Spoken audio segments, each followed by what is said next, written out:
The reading for this Sunday comes from the 6th chapter of St. John.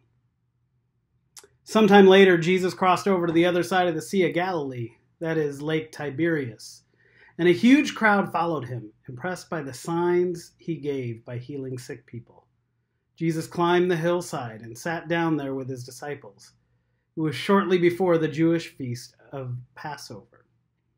Looking up, Jesus saw the crowd approaching and said to Philip, "Where can we buy some bread for these people to eat?"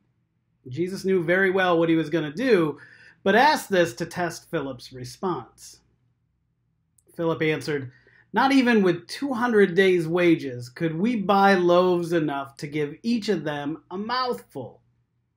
One of the disciples, Simon Peter's brother Andrew, said, "There's a small boy here with 5 barley loaves and 2 dried fish.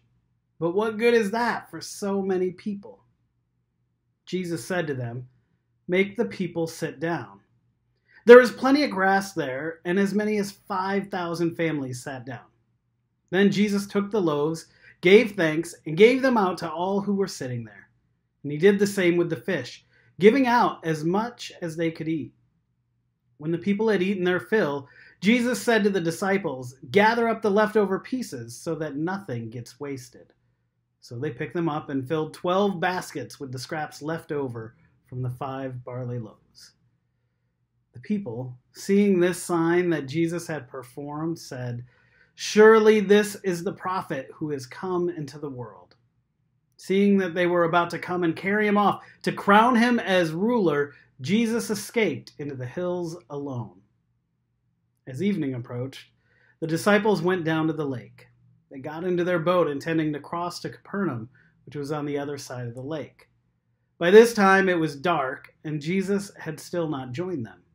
Moreover, a stiff wind was blowing, and the sea was becoming rough. When they had rowed 3 or 4 miles, they caught sight of Jesus approaching the boat, walking on the water. They were frightened, but he told them, "It's me. Don't be afraid." They were about to take him into the boat, but suddenly the boat was ashore at their destination. The Gospel of the Lord.